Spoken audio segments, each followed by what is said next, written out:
Poussez si vous gêne, poussez les. Au contraire. C'est mieux comme ça, quand on a le missel et puis on la porte. Le jour, tiens.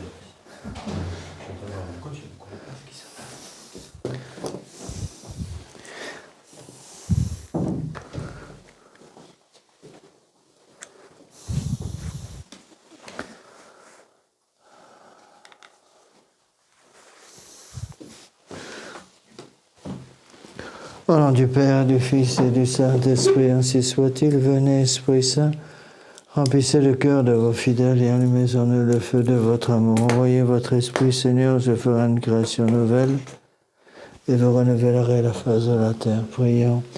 Ô Dieu qui avez daigné envoyer votre Esprit sur ce monde, donnez-nous par ce même Esprit de comprendre et d'aimer ce qui est bien, de jouir sans cesse ces divines consolations. Par le même Jésus-Christ, notre Seigneur. Je vous salue Marie, pleine de grâce. Le Seigneur est avec vous. Vous êtes bénie entre toutes les femmes, et Jésus, le fruit de vos entrailles, est béni. Sainte Marie, Mère de Dieu, priez pour nous pauvres pécheurs, maintenant et à l'heure de notre mort, ainsi soit-il. Nos saints anges gardiens, Saint Pidis, Saint Joseph, Saint Thomas d'Aquin, au nom du Père, du Fils et du Saint-Esprit, ainsi soit-il.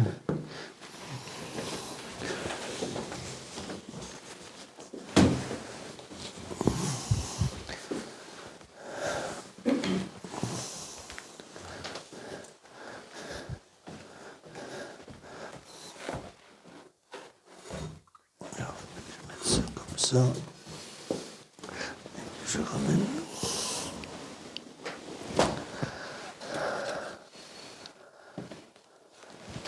Bon, alors, nous continuons d'avancer dans cette encyclique fondamentale du pape Léon XIII du 20 avril 1884, Humanum Genus, la secte des francs-maçons. Donc, nous en sommes toujours dans l'introduction. Le pape Léon XIII a averti d'une des raisons principales pour lesquelles la franc-maçonnerie est condamnée, à savoir la loi du secret. Donc, je vous rappelle ce que j'ai déjà lu la dernière fois. Je vais relire le paragraphe ici. Donc, la secte des francs-maçons, il va parler en général d'un nombre de sectes qui sont entre elles toutes d'accord par l'analogie du but et des principes essentiels. Elles appartiennent toutes à la famille des sociétés clandestines et elles en gardent les allures. Il y a en effet chez elles, chez toutes ces sectes, des espèces de mystères que leur constitution interdit avec le plus grand soin de divulguer, non seulement aux personnes du dehors, mais même à bon nombre de leurs adeptes. À cette catégorie appartiennent les conseils intimes et suprêmes, les noms des chefs principaux, certaines réunions plus occultes et intérieures, ainsi que les décisions prises avec les moyens des agents d'exécution. À cette loi du secret concourt merveilleusement la division faite entre les associés des droits, des offices et des charges, la distinction hiérarchique, savamment organisée des ordres et des degrés, et la discipline sévère à laquelle tous sont soumis. Donc un peu plus loin, il dit « C'est ainsi que, sous les apparences mensongères et en faisant de la dissimulation une règle constante de conduite comme autrefois chez les manichéens, les francs-maçons n'épargnent aucun effort pour se cacher et n'avoir d'autres témoins que leurs complices. » Alors, encore une fois, j'ai expliqué la dernière fois que le fait d'avoir des secrets n'est pas en soi quelque chose de répréhensible. Il faut avoir du bon sens. Il est évident que en cas de guerre, par exemple, les chefs militaires doivent garder le secret sur leurs intentions face à l'ennemi. Bon, c'est du bon sens élémentaire. Mais là, c'est un secret, si vous voulez, pour le mal. On juge une chose à son intention. Quelle est l'intention? Quelles sont les intentions de ces gens-là? On juge l'arbre à ses fruits. Alors, notez, c'est très intéressant, parce que je vous l'ai déjà dit ça, que le pape Léon XIII met un peu tout le monde dans le même sac. Il parle d'un certain nombre de sectes. On parle des sectes maçonniques. Donc, ce serait une erreur de penser qu'il n'y a qu'une seule secte maçonnique qui est condamnée par l'Église. Ce sont les sectes maçonniques. Parce qu'il y a des francs-maçons qui vont dire le pape Léon XIII n'a pas condamné la franc-maçonnerie en général, il a condamné que les francs-maçons ouvertement anticatholiques. Or, il y a des francs-maçons qui sont théistes, déistes, et donc ceux-là ne sont pas condamnés par l'Église. C'est faux, puisque le pape Léon XIII condamne toutes ces sectes d'origine maçonnique. Bon, je vous ai déjà expliqué, je crois, la dernière fois où il y a des cours, que la plupart ont dit, c'est sans doute vrai, que toutes ces sectes maçonniques sont un peu comme les anneaux d'une même chaîne, en fait, et elles sont dirigées en haut par un groupe maçonnique qui est vraisemblablement à la tête de la franc-maçonnerie. S'il faut, je vous ai dit déjà qu'il était absolument impossible, ou pratiquement, de donner le nom d'un des chefs, du chef suprême de la franc-maçonnerie. Mais s'il faut aller chercher, il me semble qu'il faut aller chercher du côté de cette secte qui s'appelle les Knightbrides, qui est une secte new-yorkaise, exclusivement réservée à la franc-maçonnerie juive, qui dirige toutes les sociétés maçonniques du monde. Donc c'est de ce côté-là qu'il faut aller chercher les chefs. Alors, autre point que j'avais déjà expliqué la dernière fois, le pape Léon XIII va expliquer donc le danger de ce secret maçonnique, c'est l'obéissance aveugle. Ceux qui sont affiliés, dit le pape Léon XIII, doivent promettre d'obéir aveuglement et sans discussion aux injonctions des chefs et de se tenir toujours prêts sur la moindre notification, sur le plus léger signe, à exécuter les ordres donnés, se vouant d'avance en cas contraire aux traitements les plus rigoureux et même à la mort. Donc, vivre ainsi, plus loin il dit, vivre dans la dissimulation et vouloir être enveloppé de ténèbres, enchaîné à soi par les liens les plus étroits et sans leur avoir préalablement fait connaître à quoi ils s'engagent, des hommes réduits ainsi à l'état d'esclaves, employés à toutes sortes d'attentats, ces instruments passifs d'une volonté étrangère, armés pour le meurtre des mains à l'aide desquelles on assure l'impunité du crime, ce sont là des monstrueuses pratiques condamnées par la nature elle-même. La raison et la vérité suffisent donc à prouver que la société dont nous parlons est en opposition formelle avec la justice et la moralité naturelle. Vous voyez, donc le pape explique bien que même s'il y a différents degrés dans la franc-maçonnerie, comme si vous voulez, sont des marches qui montent toutes vers le même but. Et c'est ça qu'il faut impérativement comprendre. Bien sûr, vous avez des sectes maçonniques organisées pour les gens tout à fait en bas de l'échelle. Je pense par exemple au Rotary Club, qui ne sont pas ouvertement, extérieurement anticatholiques. Mais en fait, elles appartiennent au même système. Elles ont déjà placé le bout du doigt dans la bouche du démon. Donc, si vous dites à un Rotarien, à quelqu'un qui est au Rotary Club ou au Lions Club, aux États-Unis c'était le Lions Club qui faisait un peu la même chose, vous êtes anticatholique, ils vont dire mais non, pas du tout, moi monsieur, je vais à la messe tous les dimanches. Mais en fait, ils appartiennent à un système dont le but est la destruction, l'éradication du christianisme de la face de la terre. J'avais donné comme exemple la dernière fois, je crois, l'exemple du scoutisme. Le scoutisme est fondé par quelqu'un qui n'était pas catholique, Baden-Powell. Mais Baden-Powell faisait partie d'une secte maçonnique qui s'appelait la Société théosophique. La Société théosophique a pour but l'éradication du christianisme de la face de la terre. Donc quand vous touchez au scoutisme, que vous le vouliez ou non, vous touchez à Baden-Powell, et que vous le vouliez ou non, touchant à Baden-Powell, vous allez toucher à la Société théosophique, et donc vous touchez à une société dont le but est l'éradication du christianisme de la face de la terre. J'ai donné le deuxième exemple que j'ai donné la dernière fois, c'est Maria Montessori. C'est exactement la même chose. Elle appartenait à la même secte, la Société théosophique. Alors, je ne sais pas, ce serait intéressant de faire une étude, de savoir s'il y avait un lien direct entre la Société théosophique et les Knightbrides. Ça, je l'ignore. Il faudrait demander à des gens qui connaissent bien mieux que moi ces choses-là. Mais vous voyez, tout ça, là, on touche à ce qu'on appelle la cause instrumentale de la Révolution. N'oubliez pas que la cause instrumentale, c'est ce qu'on appelle la cause efficiente, en fait. La cause instrumentale est une sous-partie de la cause efficiente. Il faut toujours revenir aux mêmes choses. Si on ne peut pas comprendre. Rappelez-vous les 4 causes. Cause finale, cause efficiente, cause matérielle, cause formelle. cause formelle. Tant qu'on n'a pas compris ça, ça ne sert à rien de discuter parce que on refuse les bases mêmes sur lesquelles toute la révolution est fondée. Rappelez-vous, j'ai déjà expliqué, cause finale de la révolution, la damnation éternelle du plus grand nombre de gens. Cause efficiente, c'est-à-dire qui fait la révolution, une cause efficiente principale, le démon, mais des, au pluriel, cause instrumentale, la franc-maçonnerie étant une des causes instrumentales. Et pareil, dans le groupe franc-maçonnerie, il y a des francs-maçonneries. Donc il ne faut pas parler d'une franc-maçonnerie, mais des francs-maçonneries. C'est pour ça qu'on peut dire on peut parler des ennemis de l'Église. C'est l'expression en général j'utilise. Les ennemis de l'Église disent que... Alors, donc, si je veux citer par exemple une citation contre la foi catholique, je dis que ça vient des ennemis de l'Église. Il y a des francs-maçons qui vont me dire, même monsieur l'abbé, moi je suis franc-maçon, je suis Rose-Croix, ou je suis Rotary Club, ou je suis Lions Club, je ne suis pas directement contre la foi catholique, donc votre citation tombe à faux par rapport à mon groupe franc-maçon. Mais monsieur, vous êtes au bas de l'échelle et vous avez l'intention de monter l'échelle. L'échelle est formée de plusieurs barreaux et plus vous montez à la hauteur de l'échelle, plus vous vous rapprochez du but et le but est le même pour tout le monde. Vous voyez, c'est comme les différentes... Notre exemple qu'on prend toujours, et beaucoup de spécialistes, j'aime bien l'expression qu'ils utilisent, ils comparent les groupes maçonniques ou les groupes révolutionnaires à une pieuvre.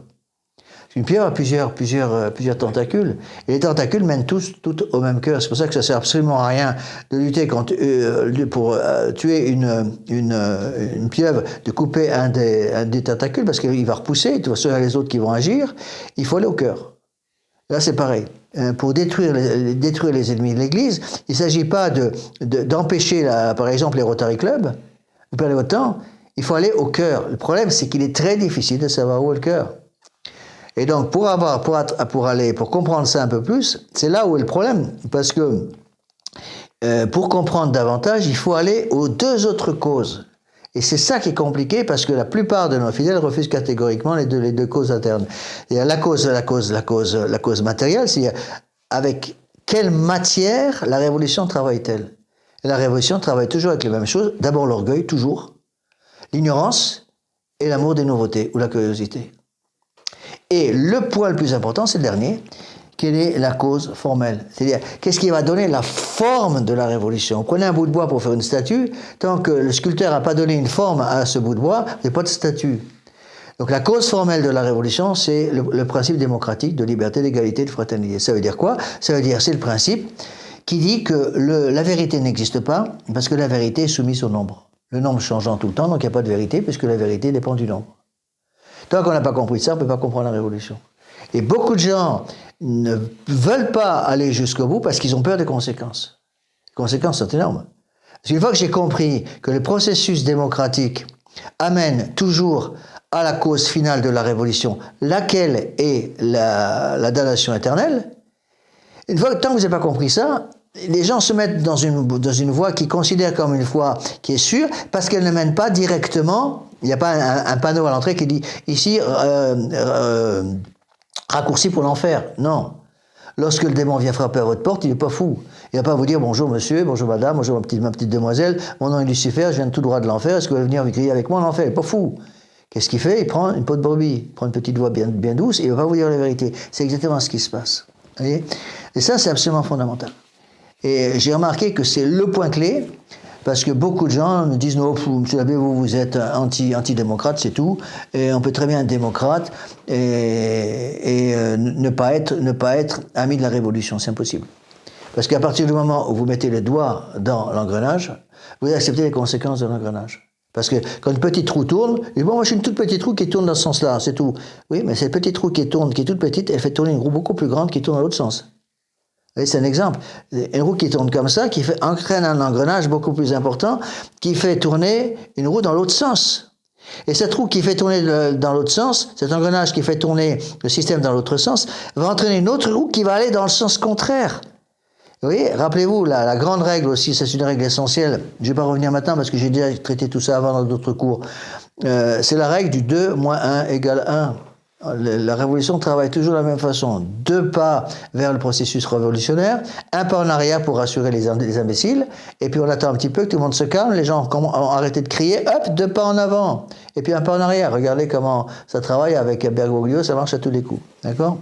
Alors, je vais revenir un petit peu sur des choses que j'ai déjà expliquées. Vous comprenez bien tout ça. Je vous ai déjà expliqué que la difficulté quand on aborde la franc-maçonnerie, c'est que c'est un monde énorme.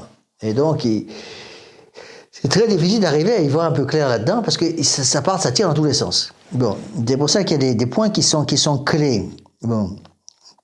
Ce que nous devons, voilà ce que disent les ennemis de l'Église. Bon, encore une fois, ça s'adapte à ce que je vais vous dire là. J'ai déjà expliqué en partie, et on va avancer dans ce texte. Et quand je parle des ennemis de l'Église, c'est tous ceux qui ont pour but la cause finale de la Révolution. Cause finale de la Révolution, la destruction des âmes. Envoyer le plus de monde possible en enfer. Nous devons saper toute foi catholique, arracher de l'esprit des non-catholiques, ou des catholiques, pardon, la croyance en Dieu et en l'âme, et leur substituer des formules mathématiques et des besoins matériels. C'est-à-dire couvrir, rappelez-vous, ça c'est fondamental à comprendre, la Révolution ne peut pas travailler sans ça, on va couvrir les âmes de choses matérielles pour qu'il n'y ait plus de place pour le spirituel. Ou une façon de le dire, c'est couvrir les âmes, remplir les âmes plutôt, de choses superficielles, de choses secondaires pour qu'il n'y ait plus de place pour le principal. Et c'est ça la difficulté. C'est que les gens qui viennent, la plupart des gens qui cherchent un peu Dieu, ils ont un mal fou au début parce qu'ils arrivent avec une âme qui est pleine de choses sans aucun intérêt. Il n'y a plus de place pour le bon Dieu. Et alors, quelle est la première chose à faire ? Première chose à faire, c'est d'ouvrir la porte ou d'ouvrir la fenêtre et commencer à faire du vide pour faire de la place pour le bon Dieu. Et c'est ça la difficulté, parce que les âmes sont couvertes de choses superficielles, sur souvent des choses qui ne sont pas très très graves en elles-mêmes, mais qui sont multipliées à l'infini. Et donc, les gens vont dire, oui, monsieur l'abbé, c'est vrai, moi j'aime le rap, par exemple, c'est quand même pas la fin du monde, monsieur l'abbé, c'est pas si grave que ça par rapport à quelqu'un qui attaque directement notre Seigneur Jésus-Christ. Mais est-ce qu'il réalise que le rap, c'est simplement la première, en matière de musique, c'est la première marche vers des choses qui montent vers l'ennemi du christianisme, qui est le démon. Le démon, il se fiche complètement des raisons pour lesquelles vous engagez dans son armée. Hein. Que vous engagez dans son armée pour lutter directement contre Dieu, ou que vous engagez dans son armée pour faire un peu plus d'argent parce que vous n'avez pas trouvé de boulot, il s'en fiche. Ce qu'il veut, c'est que vous rentrez dans l'armée. D'accord ?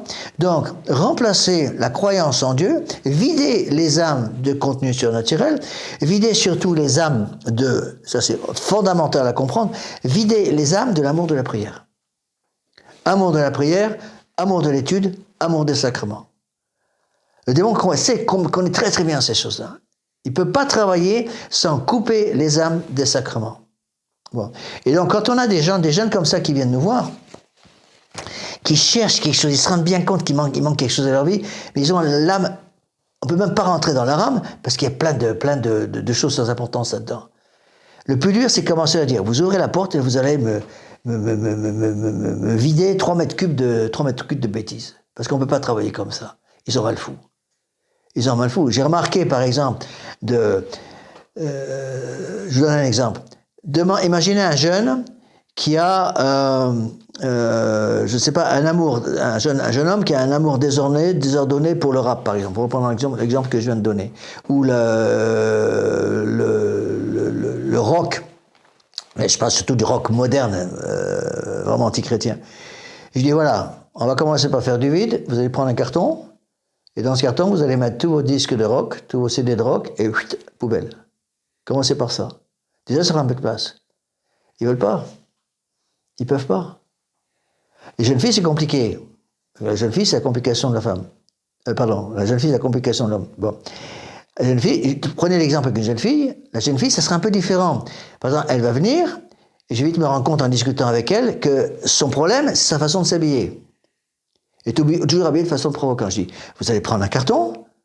Dans ce carton, vous allez mettre non pas vos disques de rock, parce que le rock n'a pas d'influence sur vous, mais vous allez mettre toutes vos mini-jupes, toutes les jupes, les habits provocants que vous utilisez habituellement. Mettez tout ça dans un sac ou dans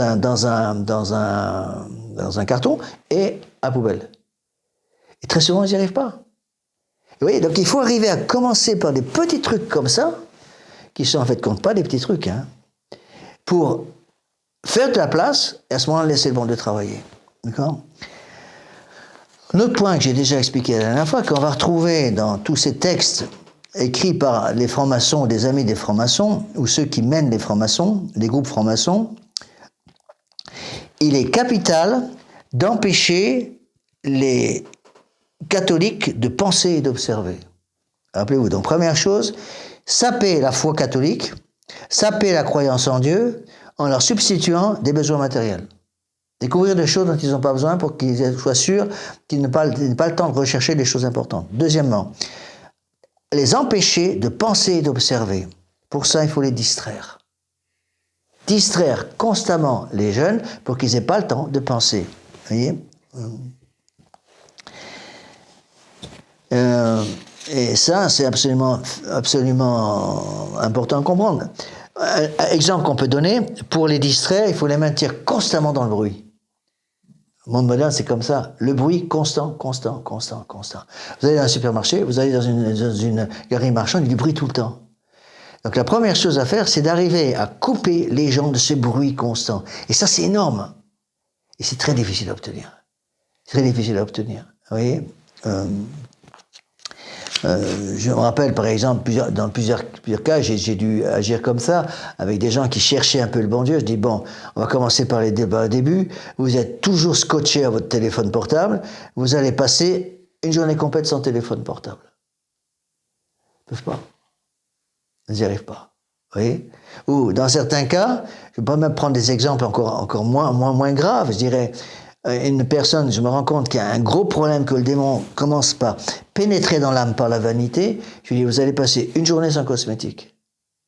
Et souvent, on dit, vous savez, je ne peux pas. Vous pouvez m'arracher la main si vous voulez, c'est plus facile à faire, mais pas une journée sans cosmétique. Quand je leur dis, je leur donne comme ça, parce que imaginez, c'est un exemple que je vous donne, imaginez une jeune femme et qui me dit, monsieur l'abbé, je suis trop vaniteuse, je passe beaucoup trop de temps devant le miroir. Très bien, je vous donne comme pénitence de passer une journée sans cosmétique. Mais j'entends un cri dans le confessionnal, littéralement. Ah, comme ça, c'est pas une exagération. Et elle me dit, qu'est-ce que vous avez dit? Je vous ai demandé de passer une journée sans cosmétique. Je vous donne l'absolution, non? C'est pas possible, je vais mourir. Non, j'ai jamais entendu parler de quelqu'un qui est mort de passer une journée sans cosmétique. Mais c'est vraiment comme ça. Vous allez me dire, mais monsieur l'abbé, pourquoi vous insistez sur des choses comme ça? C'est quand même pas très grave. C'est là où les gens ne comprennent pas. C'est pas très grave, mais c'est le bout du doigt dans la bouche du démon. C'est tout ce que veut le démon, il s'en fout. Du moment où vous avez mis le bout du doigt dans sa bouche, il sait qu'il va avoir le reste. Alors c'est une question de temps. Et donc il faut arriver. Si je commençais à demander des choses énormes, je n'obtiendrais rien. Le problème, c'est d'arriver à obtenir des petites choses, et après on arrive à couper avec les choses beaucoup plus importantes. Alors je ne reprends pas tout parce que j'ai déjà expliqué ça la dernière fois. Alors, autre principe. À l'époque où le peuple considérait ses chefs, comme une incarnation de la volonté de Dieu, il se soumettait sans murmure à l'autocratie des souverains. Mais quand nous lui avons suggéré l'idée de ses droits personnels, il commença à considérer ses chefs comme de simples mortels. Rappelez-vous ce qui s'est passé à la Révolution française. Qu'est-ce qui s'est passé? Déclaration des droits de l'homme. D'accord? Et ce qui se passe actuellement, comment il donne comme chef d'État, pratiquement dans tous les pays du monde, à quelques exceptions près, des gens qui ont des kilos de casseroles accrochés derrière eux. Pour que, malgré la meilleure bonne volonté du monde, ces jeunes, surtout les jeunes, n'aient plus rien à admirer dans leur chef. Comment voulez-vous, qu'est-ce que vous voulez, même avec une énorme imagination, qu'est-ce que vous voulez trouver à admirer dans un type comme Macron?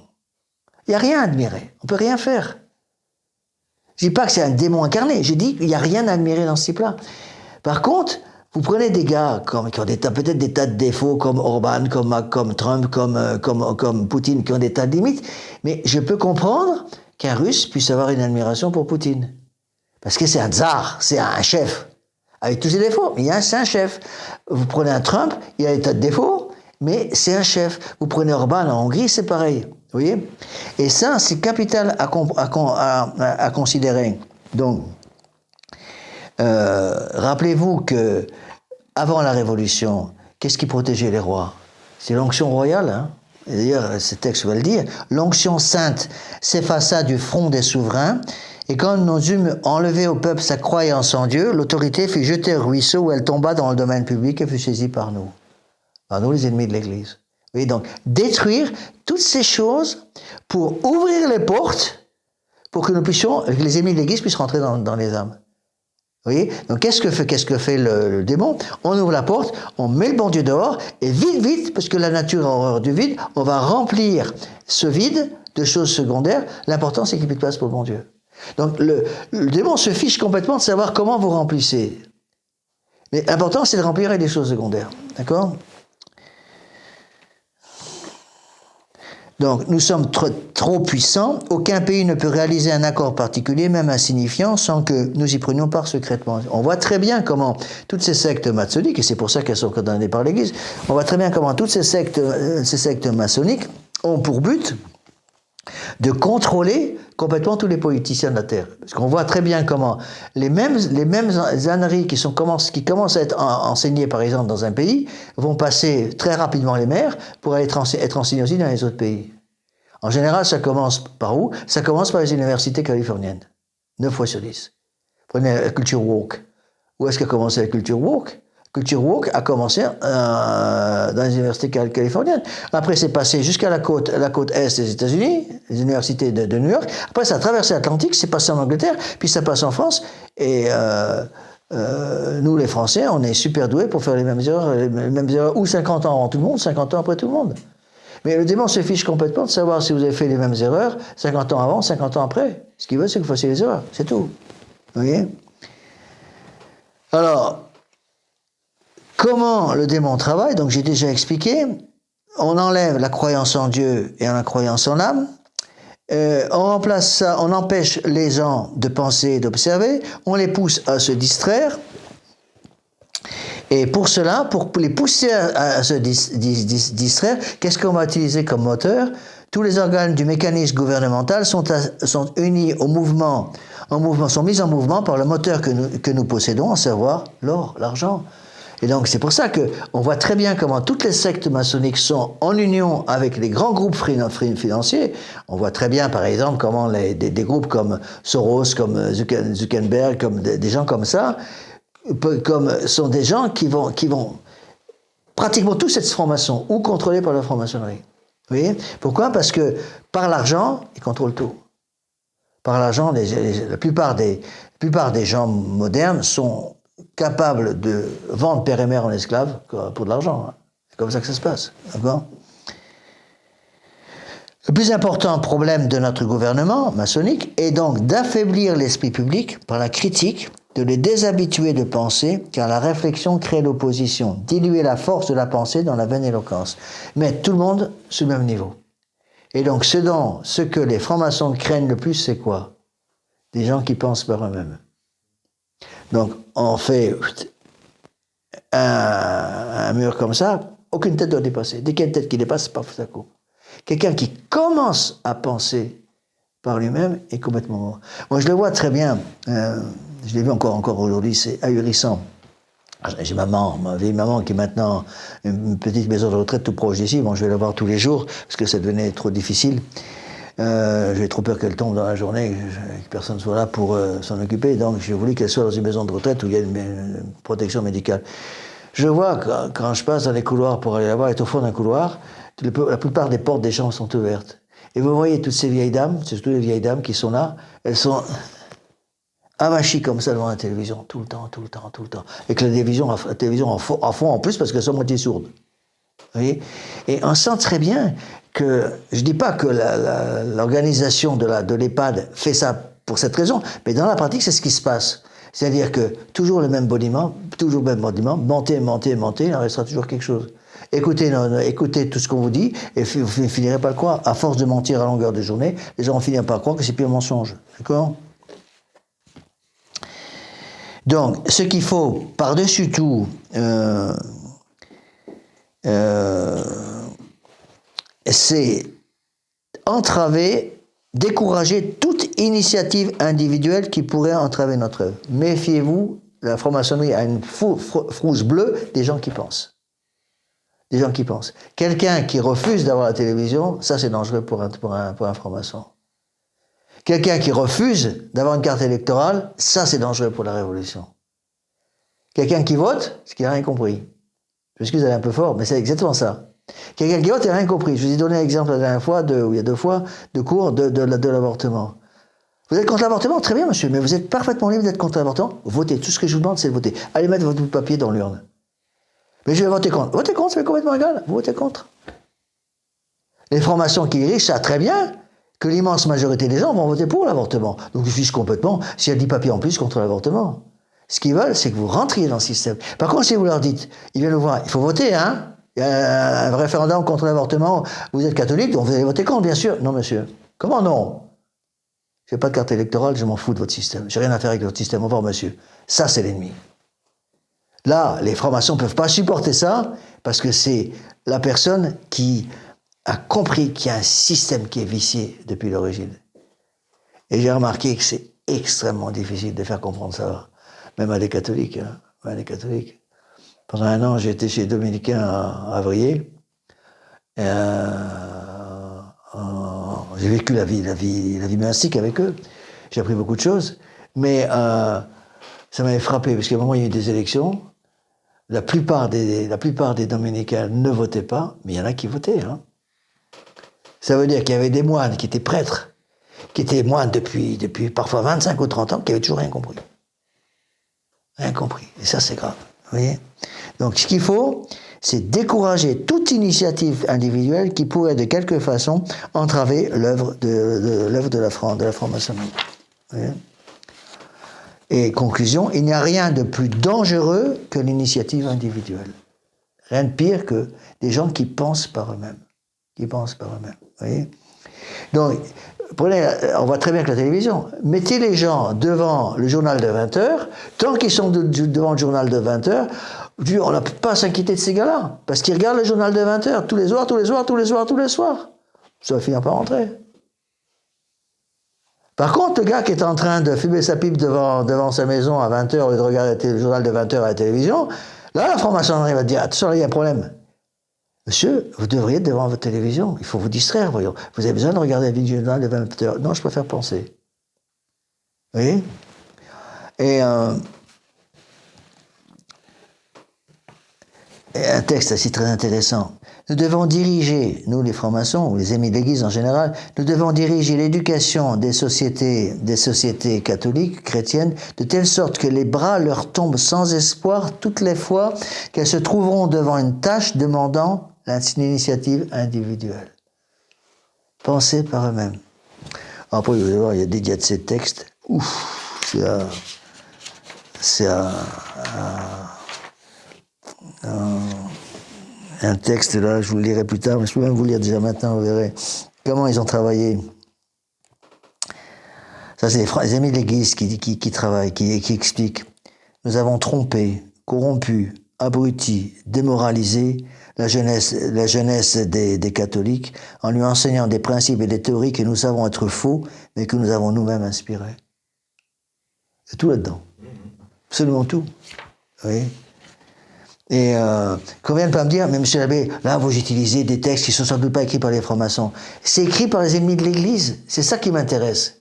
Parce que tous les ennemis de l'Église, qu'ils soient francs-maçons, qu'ils soient en bas de l'échelle, qu'ils soient en haut de l'échelle, ils ont tous la même vision. Parce qu'ils ont tous la même fin commune qui est la cause finale. La damnation. Hein? La damnation. Ils veulent servir le démon. Donc, je me fiche complètement de savoir si vous voulez vous donner au démon. Il y en a qui veulent se donner au démon en 50 ans, il y en a qui vont se donner au démon en 5 minutes. Le démon, il est patient. Ce qu'il veut, c'est que vous ayez mis le bout du doigt dans son engrenage, dans sa bouche. Après, ici, qui vous aura, il y en a qui vont tout gober tout de suite, ils vont devenir, je dirais, une cause instrumentale extrêmement efficace de la révolution, très vite. Il y en a qui vont devoir patienter. Ils s'en fichent. Et donc, à partir du moment où le démon a compris qu'il vous a eu par un système, après il attend. Alors, pour telle jeune fille par exemple, il va la voir, il sait qu'il l'aura, parce qu'il a réussi à la convaincre, par des instruments au-dessus d'elle, à s'habiller comme une prostituée 1 fois par semaine. Mais quelle est la différence entre une jeune catholique qui s'habille comme une prostituée une fois par semaine et une jeune femme qui s'habille comme une prostituée toute la journée, tous les jours de la semaine? Il n'y en a aucune. C'est une différence, non pas une différence de fin, parce que la fin est la même, c'est une différence au niveau si vous voulez, au niveau matériel, purement matériel. Le but est le même. Le démon sait très bien qu'à partir du moment où il a réussi à faire croire à la jeune fille qu'elle a le droit de se mettre une fois par semaine en jupe provocante ou en décolleté plongeant, il a déjà réussi à mettre l'âme de cette jeune fille chez lui. Ou une jeune fille qui s'habille comme une prostituée à longueur de journée, c'est pareil pour lui, il n'y a pas de différence. L'autre exemple que je vous ai donné tout à l'heure, c'est un jeune homme qui écoute de la musique rap ou de la musique rock. Il n'y a pas de différence entre écouter de la musique rap 5 minutes ou écouter de la musique rap à longueur de journée, parce que le moyen est le même. Après, c'est une question d'intensité. Vous voyez, il y a des gens qui font un 100 mètres en 10 secondes, il y a des gens qui font un 100 mètres en une demi-heure. Qu'est-ce que veut le démon? Vous fassiez le 100 mètres et vous couriez vers le but. Son but, c'est quoi? C'est empêcher les gens d'aller au ciel. Empêcher les gens d'aller au ciel. N'oubliez pas que des pères de l'Église disent que la fin du monde arrivera le jour où la dernière place laissée libre au ciel par la chute des mauvais anges sera occupée par le dernier catholique qui meurt en état de grâce. Ce jour-là, ça fera la fin du monde. J'aime beaucoup cette thèse, c'est une thèse, mais ça dit bien ce que ça veut dire. Et donc, le démon, il n'est pas pressé, en fait, contrairement à ce qu'on croit. Parce qu'il sait que ce qu'il veut, c'est retarder la prise, si vous voulez, de ces sièges encore laissés libres au ciel par les catholiques le plus longtemps possible. Parce que plus de temps il a, plus il a du temps pour amener des gens en enfer. Vous voyez? Et alors, c'est un mystère. Parce que les gens disent, mais monsieur l'abbé, si tout ce que vous dites est vrai, pourquoi est-ce que le bon Dieu laisse faire des choses pareilles? Le tri. Pourquoi est-ce que le bon Dieu a laissé Adam et Ève se faire rouler dans la farine par le démon? Libre arbitre. Pourquoi notre Seigneur Jésus-Christ a laissé Judas le trahir? Et pourquoi notre Seigneur Jésus-Christ est allé choisir Judas comme apôtre alors qu'il savait très bien qu'il allait le trahir? Répondez à cette question, vous avez tout. C'est le mystère. Ce qu'on appelle le mystère d'iniquité. Parce que les gens nous disent tout le temps, constamment, mais monsieur l'abbé, mais qu'est-ce qui fiche le bon Dieu? Pourquoi il ne nous envoie pas notre Saint-Pédis? Pourquoi on n'a pas un Saint-Louis à la place d'un Macron? Ben évidemment, ça serait un peu trop facile si on avait un Saint-Pédis comme pape et un Saint-Louis comme roi. Pourquoi il y a des guerres? Et beaucoup de gens ne comprennent pas ça et ils utilisent ça comme une excuse. Je suis sûr que vous êtes des membres de votre famille qui disent le bon Dieu n'existe pas. Après, regardez tout le mal qu'il y a. Si le bon Dieu existait, il ne permettrait pas ça. Mais c'est qu'ils n'ont rien compris. C'est que Dieu ne veut pas être servi par des robots, il veut être servi par des catholiques qui, justement, utilisent leur intelligence et qui doivent volontairement utiliser leur intelligence pour atteindre le vrai. Mais est-ce qu'ils sont obligés d'utiliser leur intelligence pour atteindre le vrai? Non. Dieu les laisse libres d'utiliser l'intelligence qu'il a donnée à chacun d'entre nous pour atteindre l'erreur, l'erreur. Vous voyez? Donc, le bon Dieu, pareil, nous a donné une volonté. Il souhaite que nous utilisions cette volonté pour atteindre le vrai, puisque l'intelligence nous dit où est le vrai, mais c'est bien joli de savoir, le vrai c'est là-bas, mais il faut peut-être l'atteindre le vrai. Donc une fois que vous avez découvert en utilisant votre intelligence que le vrai est à tel endroit, qu'est-ce qu'il faut? Il faut embrayer avec la volonté pour que la volonté atteigne le vrai. D'accord? Mais le bon Dieu, il y a des gens qui refusent d'utiliser leur intelligence pour savoir où est le vrai, et il y a des gens qui savent très bien où est le vrai, ça c'est le pire, qui savent très bien où est le vrai, mais qui refusent d'utiliser leur volonté pour l'atteindre. Vous voyez?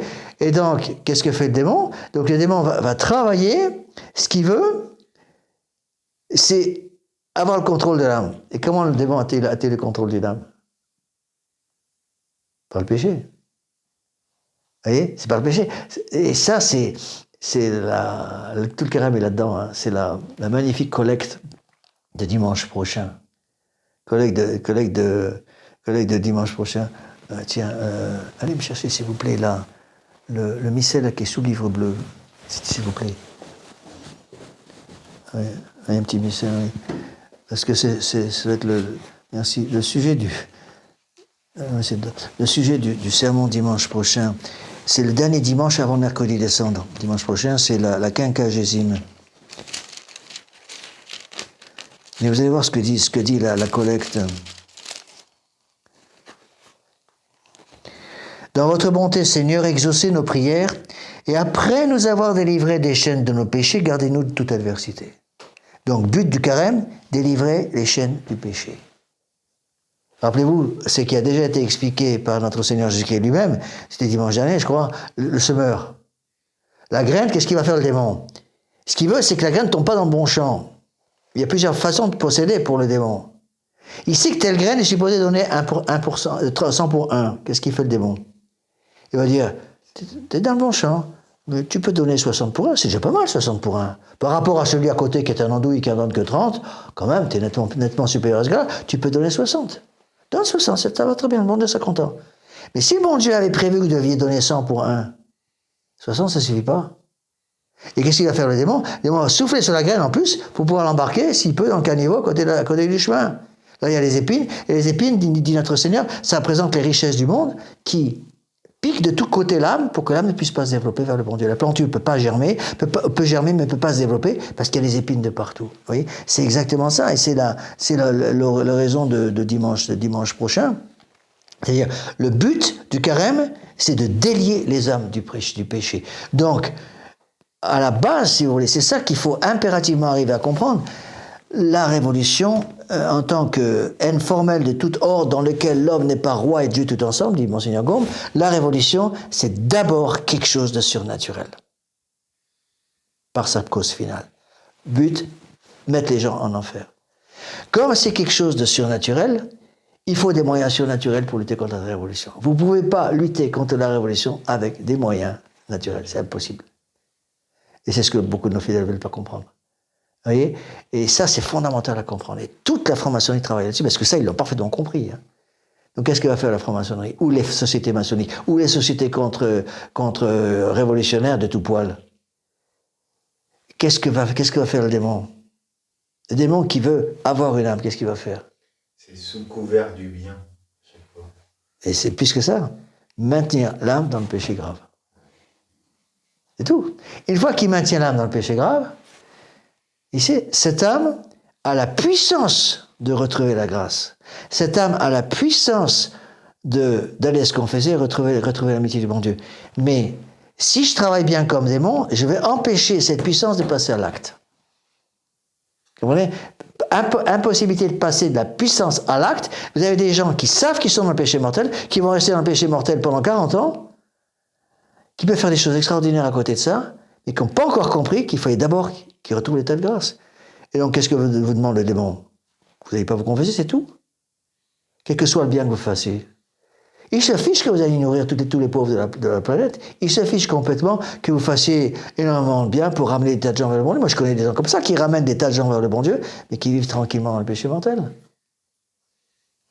J'ai connu des gens comme ça, c'était terrible. Et des gens qui étaient extrêmement bons chrétiens sur une chose, mais qui avaient une faille sur laquelle ils ne travaillaient pas.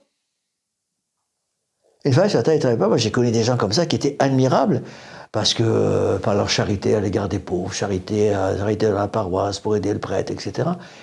Et puis quand on commence à faire une enquête, parfois c'était, je ne découvrais pas tout de suite, je me suis rendu compte au bout d'un certain temps, attention, cette dame-là, elle vit avec un homme qui n'est pas son mari.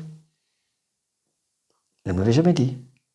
Vous voyez? Et ça c'est exactement comme ça que travaille le bon Dieu. Le démon. Le démon, il travaille. Ce qu'il veut, c'est que l'âme soit en état de péché mortel. C'est tout ce qu'il demande. Et une fois que l'âme est dans le péché mortel, l'âme devient incapable de voir la lumière. On compare souvent une âme dans le péché mortel à un papillon de nuit qui est en plein jour. Il ne voit plus rien parce qu'il n'est pas fait. Il a des yeux qui ne sont pas faits pour voir dans la journée. Donc, il était ébloui par la lumière, il ne voit plus rien. Donc, il faut d'abord sortir les gens du péché mortel. Et c'est d'énormes difficultés que moi j'ai eues comme prêtre, surtout quand j'étais en fraternité Saint-Pédis avec les jeunes. Parce que les jeunes, ils veulent de l'action. Donnez-nous de l'action.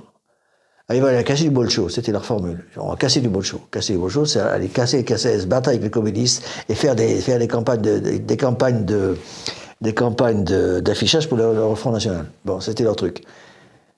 Et ils leur disaient, mais ils leur demandaient de faire un truc là-après. Je suis pas là parce que j'ai collé des affiches.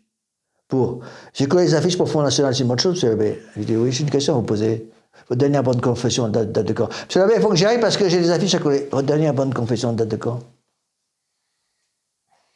Et monsieur l'abbé, occupez-vous de vos affaires. C'est exactement ce que je fais. C'est pour ça que je vous pose la question. Votre dernière bonne confession, date de quand? Et puis je sais par beaucoup de choses, par beaucoup de gens aussi de la paroisse, parce qu'ils ne sont pas forcément tous des imbéciles, je sais que vous vivez plus ou moins à la colle avec une jeune fille qui n'est pas votre épouse. Ça sert à quoi? D'aller coller les affiches et casser la tête, casser la gueule, casser la tête des bolcheviks. Et je dis, qu'est-ce qui est plus important? Coller des affiches, se battre avec les communistes, ou aller vous confesser, changer de vie et sortir de la vie de péché dans laquelle vous êtes jusqu'au cou? Et à ce moment-là, qu'est-ce qu'ils font? Ils s'en vont à l'air plus. Ils quittent la paroisse. J'ai vu des jeunes quitter la paroisse. Hein. Des jeunes quitter la paroisse. Je me rappelle, je peux donner un exemple que je peux donner, une famille, je ne donne pas le nom bien sûr, c'est pas ici, hein, dans d'autres endroits. Une famille comme ça que je connaissais assez bien. Des durs de la fraternité Saint-Pédis, qui avaient énormément œuvré pour la fraternité Saint-Pédis. Ils avaient tous leurs enfants dans les écoles de la fraternité Saint-Pédis. Ils avaient énormément fait pour aider les écoles, aider la fondation des prieurés, etc. Toujours là pour aider les prêtres, etc. Mais c'était d'un libéralisme forcené. Et toutes leurs vacances, ils les passaient sur les plages de la Côte d'Azur. Ils avaient des adolescents, hein, des 7 ou 8 enfants. Et ils sont bien gardés de me dire où ils partaient en vacances. On savait par les enfants qu'ils venaient au catéchisme. Et on le savait toujours de la même façon, parce que je l'ai peut-être déjà dit, parce que les gamins en catéchisme, ils parlent très facilement, les enfants sont incapables de se taire. On leur demandait, vous allez où en vacances? Ah, papa, il m'a dit de pas vous dire. Ah bon? Il m'a dit surtout pas vous dire. Ah bon? Qu'est-ce que votre papa vous a dit de pas me dire? Monsieur l'abbé, c'est un secret, hein? Oui, ne vous inquiétez pas. Il m'a dit qu'on allait sur les plages de la Côte d'Azur, mais qu'il ne fallait pas que la belle Lafitte le sache. Ah. D'accord. Après, quand je voyais les parents, je disais, les vacances arrivent là? Vous partez où comme ça? Un petit oiseau m'a dit que vous pourriez peut-être aller sur les plages de la Côte d'Azur. Je voyais la maman qui regardait son fils. Parce que je savais qu'il avait parlé. Et la mère me disait, furieuse d'être fait prendre la main dans le sac, littéralement, elle me disait, j'allais occupez-vous de vos affaires. Et je disais, mais c'est précisément ce que je fais, madame. Vos enfants, vos adolescents, là, vous avez des adolescents de 15, 16, 18, 20 ans, là, sur une plage de la Côte d'Azur, en plein cagnard du mois d'août, là, du mois de juillet, avec toutes ces bonnes femmes à moitié nues ou complètement nues sur la plage, là, qui bronzent au soleil. Vos gamins, ils vont rester en état de grâce pendant combien de secondes? Monsieur l'abbé, il est hors de question que j'empêche mes enfants de se détendre à la plage, parce que c'est ce qu'ils veulent faire pour leurs vacances. Point barre. Au revoir, monsieur l'abbé. Une autre fois, une famille comme ça, j'étais invité, je mangeais avec la famille. C'est pour vous expliquer un peu comment est mon travail. Je mangeais avec la famille, et puis j'avais tous les petits gamins qui étaient là, puis il y avait des grandes filles. Je savais qu'il y avait des grandes filles. Et puis à un moment, je demande, mais vos enfants, les grands ou les grandes, ils sont où? Ah, monsieur l'abbé, ils sortent ce soir, ils s'excusent, ils seront pas là. Et 5 minutes après, je vois 2 filles habillées vraiment comme des prostituées, robe ras des fesses, qui descendent l'escalier. Allez, au revoir, monsieur l'abbé. Ah. Je regarde les parents, ils étaient un peu gênés quand même. Ils me disent, oui, c'est un petit peu court. Il faut que je fasse. Un petit peu court. Il dit, mais c'est vos filles? Oui, monsieur l'abbé, elles sortent avec des copains. Ah bon? Et vous dites rien? Monsieur l'abbé, on ne peut rien dire. Mais qu'est-ce qu'on fait des gens comme ça? Tu peux dire aux gens, mais est-ce que vous réalisez que vous êtes coupable de scandale indirect? Parce que vous êtes parents, et vous auriez dû dire quelque chose, et vous n'avez rien fait. Et vous serez condamné encore plus qu'elles, parce qu'elles, c'est les victimes, et vous, c'est vous qui êtes responsable d'avoir victimisé vos enfants comme ça. Vous voyez? Et tout ça, je vous assure que les ennemis de l'Église ont parfaitement compris ça. C'est pour ça qu'on arrive à faire du bien lorsque les gens ont compris le plus grand malheur qui puisse m'arriver, c'est de commettre un péché grave. Quel qu'il soit. Alors le démon, il sait comment travailler. Il y en a, il va travailler plus avec la concupiscence des yeux. Il y en a, il va travailler plus avec la concupiscence de la chair. Et le troisième groupe, il va travailler plus avec l'orgueil. Ou un peu des trois à la fois, ou un peu des deux à la fois. Il s'en fiche. Ce qu'il veut, c'est que les gens soient dans le péché mortel. Et deuxième étape, mettre les gens dans le péché mortel. Deuxième étape, maintenir les gens dans le péché mortel.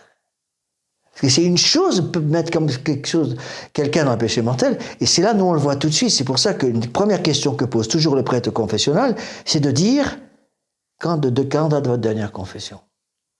Vous voyez? Parce que ça nous permet, si la personne me dit, par exemple, c'est un exemple que je donne, je vise personne en particulier, c'est pour tout le monde, ceux qui m'écoutent sur Internet aussi. Si la personne m'a dit, monsieur l'abbé, ça fait 3 mois que je me suis pas confessé, très bien, c'est au péché. Puis la personne m'accuse des péchés graves. Je dis, mais attendez, ces péchés graves, vous les avez commis quand? Ce matin? Oh non, monsieur l'abbé, il y a 3 mois. Vous êtes resté dans le péché mortel, vous savez que c'est un péché mortel? Ah oui, monsieur l'abbé, je le sais très bien. Et vous êtes resté dans le péché mortel 3 mois sans vous confesser? Vous étiez au fond d'un lit d'hôpital avec 4 membres en moins? Vous ne pouviez pas vous confesser? Non, monsieur l'abbé, mais j'avais l'intention de me confesser plus tard. Le crime, il est où? C'est de rester 3 mois sans se confesser. Et j'ai remarqué, ils vont s'accuser du péché, dire j'ai fait ça et ça, c'est des fautes graves. Ils ne vont pas s'accuser. Et monsieur l'abbé, je suis resté 3 mois sans me confesser, alors que j'aurais pu me confesser. C'est ça le péché le plus grave qu'ils ont commis. Vous voyez? Et ça, c'est très très difficile à expliquer aux enfants, aux jeunes en général. Vous voyez? D'où la nécessité de comprendre ces choses-là. Et parfois, c'est très beau d'ailleurs, moi j'ai parfois des gens qui me téléphonent ici, je ne donne pas de nom bien sûr, qui font 300-400 km pour venir se confesser. Hein. Ça arrive. Bon, quand le gars a fait 400 km pour venir se confesser, je n'ai pas besoin de poser de questions. Hein. Je peux lui donner l'absolution tout de suite. Parce que je sais qu'il a fait 400 km pour venir se confesser. D'accord? Vous voyez? Et ça, c'est fondamental. Ne pas rester dans le péché mortel. Vous voyez? Et c'est fondamental aussi pour arriver à déterminer si je suis dans une bonne situation de vie ou dans une mauvaise situation de vie. Qu'est-ce que nous demande notre Seigneur? Il le dit dans l'Évangile, il faut juger l'arbre à ses fruits. Depuis que je suis dans tel métier, que je suis dans telle circonstance familiale ou professionnelle, est-ce que je vis habituellement en état de grâce ou en état de péché mortel? Et après, le démon, qu'est-ce qu'il fait? Il nous garde dans le péché mortel, parce que c'est ce qu'il veut, d'accord? Alors, le démon va donc, je répète ce qui avait été dit par les ennemis de l'Église, il n'y a rien de plus dangereux que l'initiative individuelle. Donc, empêcher les gens de penser, et surtout empêcher les gens de penser publiquement, pour qu'ils n'aient surtout pas des initiatives qui vont amener d'autres personnes à se sauver. Oui. Et donc, l'ennemi, le démon a horreur surtout de l'esprit apostolique. L'esprit apostolique, c'est quelque chose de terrible pour eux. Moi, j'ai connu des jeunes. J'en avais un au Canada comme ça, un jeune homme qui est venu faire la retraite. Quand j'étais aux États-Unis à Richfield, on avait une grosse maison de retraite. J'étais directeur de la maison de retraite. En fraternité à l'époque. Il va faire la retraite, le gars. 25 ans. Il fait une très bonne retraite. Il me dit, en sortant, il me dit, monsieur l'abbé, je vous envoie tous les hommes de la paroisse. Il a fait. Il est rentré chez lui, il m'a envoyé tous les hommes de la paroisse. Une des premières retraites que j'ai données à Richfield, après que Monseigneur Williamson ait été nommé directeur du séminaire, moi j'ai pris la maison de Richfield qui était devenue une maison de retraite. C'est moi qui l'ai dirigée. Une des premières retraites qu'on a données à une jeune fille qui était protestante. Elle a tout compris au bout de 2 jours. Elle m'a demandé le baptême au bout de 2 jours. J'ai refusé. J'ai dit non, c'est trop tôt. Vous allez finir la retraite, je vais vous donner un catéchisme, et vous revenez, quand vous connaissez bien votre catéchisme, et après on verra. Elle a fini la retraite. 6 mois après, elle revenait. Elle connaissait son catéchisme au bout des ongles, je l'ai baptisé. Et elle a commencé un esprit apostolique, avec un esprit apostolique incroyable, à m'amener tous les membres de sa famille. Ses frères et sœurs, qui n'étaient pas catholiques, qui étaient protestants, une famille protestante. Elle m'a amené son petit copain qui est devenu son mari, c'est moi qui les ai mariés, et qui était un catholique superficiel, qui est devenu un catholique très profond. Et elle m'a fait un bien énorme. Et c'est grâce à ça qu'on a pu commencer tout l'apostolat aux États-Unis. À l'époque, il n'y avait qu'une seule maison de retraite. Et on a fini, quand je suis parti, on avait 800 traitants par an. 800 traitants par an. Ici, j'en ai 50. Bon, c'est pas pareil, c'est pas du tout les mêmes dimensions, c'est sûr. Il y a tout, ouais, bon, il y en aura plus au fur et à mesure, c'est sûr. Mais vous voyez, ça, c'est capital. Vous voyez donc, il faut bien comprendre comment ces ennemis de l'Église, c'est pour ça qu'on ne peut pas expliquer ces textes maçonniques, ces textes, je veux dire, du pape Léon XIII, de condamnation de la franc-maçonnerie, sans que les gens aient bien compris ce qu'est la maçonnerie. Vous voyez donc, supprimer l'initiative individuelle, parce qu'il n'y a rien de plus dangereux que l'initiative individuelle. D'accord ? Nous devons diriger l'éducation des sociétés de telle sorte que les bras leur tombent sans espoir toutes les fois qu'ils se retrouveront devant une tâche demandant l'initiative individuelle. Leur force, la force des catholiques, était l'aristocratie. Or, l'aristocratie est morte. Qui a tué l'aristocratie ? La révolution de 1789. Rappelez-vous, la première chose que fait la révolution de 1789, suppression des corporations. C'est pas pour rien. Suppression des corporations dès la Révolution, parce que la corporation permettait la création d'une aristocratie. Le gars montait dans la corporation, et après finissait par avoir, dans certains cas, quand c'était la méritocratie que ça fonctionnait, il finissait par avoir un poste de responsabilité. Bon, l'aristocratie, dans le système féodal, c'était la noblesse. Tant que la noblesse a fait son devoir d'État, a rempli son devoir d'État, il y avait un devoir de protection. Les nobles protéger les paysans. Ils pensaient d'abord, au temps de Saint-Louis, la noblesse était comme ça. Le noble devait d'abord penser à ses devoirs, pas à ses droits. Et lorsqu'un petit nobliau commençait à penser à ses droits, au lieu de penser à ses devoirs et n'appliquait pas ses devoirs, je suis sûr que ça revenait vite à Saint-Louis. Qu'est-ce qu'il faisait Saint-Louis ? Le noble, on le prenait en tôle, hein, c'était comme ça. Et puis c'était pas des tôles comme aujourd'hui, hein, c'était avec les rats, la pas humide, hein, et un bout de pain tous les 2 jours. C'était comme ça. Parce que le gars, attention, un noble qui ne fait pas son travail, c'est bien plus grave qu'un paysan qui ne fait pas son travail. Parce que le noble, il a une responsabilité. Et qu'est-ce qu'a fait la Révolution ? Suppression de la noblesse. Suppression de la noblesse, on supprime l'aristocratie, donc on supprime la protection au-dessus du peuple. Donc il y avait le roi, l'aristocratie et le peuple. Avec une protection naturelle. Il fallait supprimer cette protection naturelle. Vous voyez ? Donc l'aristocratie est morte. Bon. Comment on va détruire cette aristocratie ? Écoutez ce que disent les ennemis de l'Église. Il faut les priver, tous ces gens qui travaillent dans la campagne, à tout prix de leur terre. Pour y parvenir, la meilleure méthode est d'augmenter les impôts fonciers et d'endetter la terre. On devrait dire ça Macron. C'est parce qu'il fait toute la journée, en train d'augmenter les impôts autant qu'il peut. C'est ça. Augmenter les impôts fonciers, endetter la terre. D'accord ? Encourager la spéculation qui agit comme un modérateur de l'industrie. Favoriser activement le commerce et l'industrie. Est-ce que c'est ça ? Vous voyez ? Pour détruire toutes ces âmes, nous développerons dans ces âmes un luxe effréné, un amour effréné pour le luxe. C'est ce qui se passe aujourd'hui, ça ? En enseignant aux ouvriers, par exemple, l'anarchie et l'usage de l'alcool. Nous prendrons des mesures pour expulser du sol tous les paysans intelligents. On veut bien garder sur les terres des paysans bêtes, mais surtout pas des paysans intelligents, parce qu'à ce moment-là, attention, on retrouve l'initiative individuelle dont il faut se débarrasser par tous les moyens. Pour que ces gens-là ne se rendent pas compte de la situation réelle, avant qu'il n'en soit temps, nous la masquerons par un prétendu désir de venir en aide aux classes laborieuses et de maintenir les grands principes économiques. C'est exactement ce qui se passe. Oui.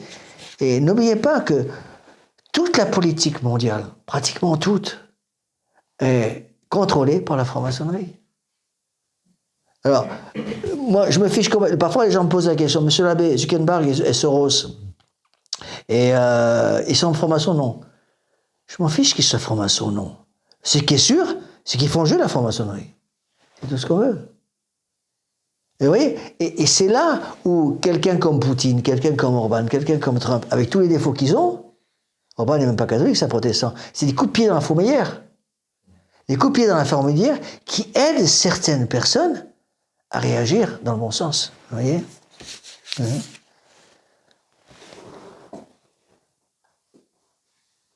Alors là, il y a preuve de ce que je viens de dire. Écoutez ce texte. Encore des textes écrits par les francs-maçons ou les ennemis de l'Église. Il est nécessaire qu'il y ait dans chaque pays, en dehors de nous-mêmes, c'est-à-dire en dehors des sectes maçonniques qui dirigent tout, que la masse du prolétariat et quelques millionnaires à notre dévotion des policiers et des soldats. Tiens. C'est exactement ce que je viens de vous dire. Nous devons créer le désordre, des dissensions, la haine dans toute l'Europe et dans tous les États d'origine européenne sur les autres continents. Nous maintiendrons tous ces pays sous notre influence maçonnique, puisqu'ils se rendront compte que nous avons le pouvoir de provoquer le désordre ou de rétablir l'ordre à notre gré partout où nous le voudrons. En second lieu, nous emmêlerons par des intrigues tous les fils jetés par nous à travers les éléments de gouvernement, et cela au moyen de la politique, de traités économiques et d'obligations financières. Nous nous élèverons contre toute tentative d'injustice pour paraître honnêtes et raisonnables. Les catholiques et les non-catholiques, mais tous ceux qui veulent, qui sont pas dans la maçonnerie, si vous voulez, c'est ce terme général, tous ces gens-là et leur gouvernement, à qui nous avons appris à ne regarder que la surface de ce que nous leur montrons, nous considérerons comme les bienfaiteurs et les sauveurs de l'humanité. Empêcher les gens de réfléchir. Nous devons être à même de détruire toute opposition en faisant déclarer par ses voisins la guerre aux pays qui osent se dresser contre nous. Et est-ce qui se passe actuellement en Europe ? Est-ce qui se passe en Europe ? Avec tous ces gouvernements d'Europe qui sont des vats en guerre, qui veulent continuer la guerre en Ukraine. Jusqu'au sang des derniers Ukrainiens, quand il n'y aura plus, on va juste arrêter. Mais c'est ce qu'ils veulent. C'est absolument évident. D'accord ? Et c'est exactement ce qui s'est passé avec la Première Guerre mondiale, la Deuxième Guerre mondiale. Alors, comment ils agissent ? Comment ces ennemis de l'Église vont agir ? C'est là où on retrouve tous ces textes de Léon XIII.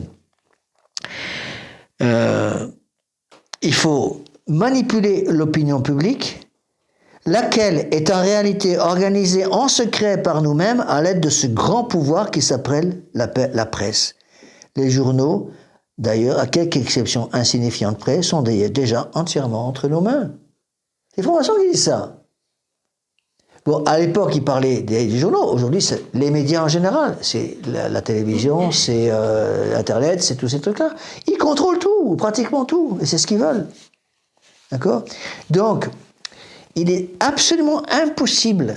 Et c'est là où on retrouve le conseil que Monseigneur Lefebvre nous donnait au début du séminaire, je l'ai souvent cité, apprenez à vos fidèles d'abord à penser droit. Et je vous avais dit que j'avais beaucoup de mal à comprendre ça au début. Je me demandais pourquoi il dit ça. J'ai compris après. Apprenez à vos fidèles à penser droit. Apprenons à nos fidèles à penser droit, c'est-à-dire à avoir exactement ce nez catholique. Et je me rappelle l'expression, j'ai entendu Monseigneur Lefebvre pour la première fois.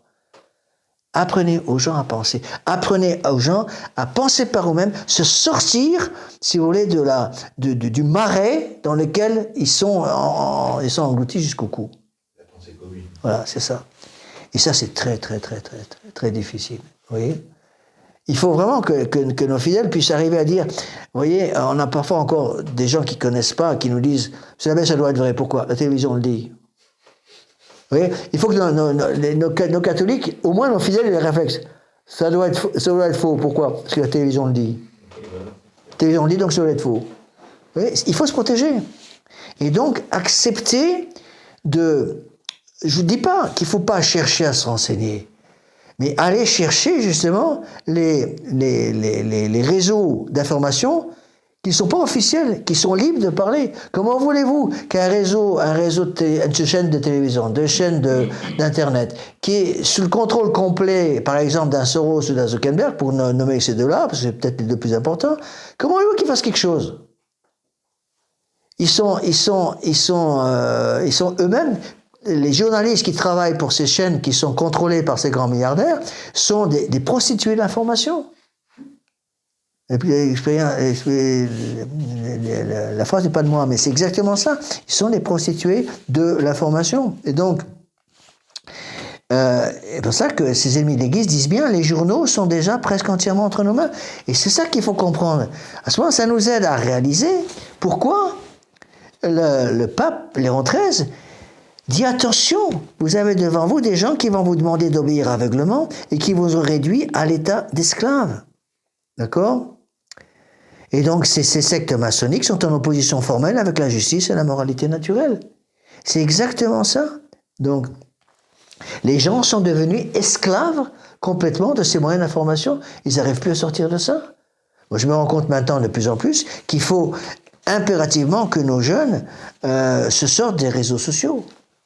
Parce que beaucoup font des catastrophes, font des bêtises énormes avec l'influence des réseaux sociaux. Vous voyez, je dis pas qu'un réseau social en tant que tel est mauvais. Nous avons un petit réseau social dans la chapelle ici. Moi-même, j'ai une chaîne YouTube. Bon, ça travaille avec Internet, ce truc-là. Internet, c'est un outil. Bon, c'est un outil. On a le droit d'avoir des outils qui correspondent au travail qu'on fait. Bon, ça, c'est une chose comme vous savez. Ouais, monsieur l'abbé, vous avez une voiture de luxe. D'abord, j'ai pas une voiture de luxe, mais j'ai une grosse voiture. Bon, pourquoi? Pourquoi avant les curés, ils avaient une 2 chevaux? Je dis très bien. Moi, quand je vais prêcher une retraite, je dois mettre 8 prie-dieu dans ma voiture. Vous allez m'expliquer comment je vais mettre 8 prie-dieu dans une 2 chevaux, s'il vous plaît.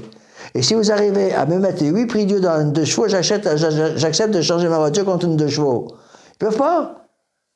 Bon, et dit le curé qui avant avait une 2 chevaux pour faire s'occuper de tous ses clochers. C'est combien de kilomètres par mois? Il fait combien de kilomètres par an? Peut-être 2000, 3000, encore, même pas sûr. Pourquoi? Parce qu'il prenait sa voiture, il allait au clocher voisin, c'était à 3 kilomètres. Bon, il avait une vieille voiture, parce qu'il avait besoin d'une voiture pour pouvoir éventuellement dépanner quelqu'un, etc. Mais moi, je fais 50 à 60 000 kilomètres par an. Je ne vais pas avoir une 2 chevaux. Vous voyez? Encore une fois, ce sont des outils dont je ne dis pas que de se connecter à Internet est un péché. Je dis que de se connecter à Internet en acceptant de devenir esclave d'Internet, oui, c'est un péché, parce que à ce moment, vous détruisez tout. Voilà ce que dit le pape. D'autres preuves d'une grande clarté s'ajoutent aux précédentes et font encore mieux voir combien, par sa constitution essentielle, ces associations maçonniques répugnent à l'honnêteté. Si grande en effet que puisse être parmi les hommes l'astucieuse habileté de la dissimulation et l'habitude du mensonge, il est impossible qu'une cause, quelle qu'elle soit, ne se trahisse pas par les effets qu'elle produit. Un bon arbre ne peut pas porter de mauvais fruits et un mauvais ne peut pas porter de bons fruits. Donc quels sont les fruits? Quels sont les fruits de mon appartenance à tel réseau social? Quels sont les fruits surnaturels de mon appartenance à tel groupe d'amis? Quels sont les fruits de mon appartenance, de ma relation avec telle personne? Et après, avoir le courage de dire, si les fruits sont mauvais, c'est que l'arbre est mauvais. Vous voyez? Là, écoutez ce texte encore une fois, c'est pas moi qui parle. Là, c'est Léon XIII. Hein. Léon XIII, Humanum Genus, 20 avril 1884. Vous voyez, au début, je comptais simplement étudier directement le texte. Puis je me suis vite aperçu, il faut d'abord que les gens comprennent pourquoi le pape condamne toutes ces choses-là. Voilà ce qu'il dit. Les fruits produits par les sectes maçonniques sont pernicieux et des plus amers. Voici en effet ce qui résulte de ce que nous avons précédemment indiqué, et cette conclusion nous livre le dernier mot des desseins de ces sectes maçonniques.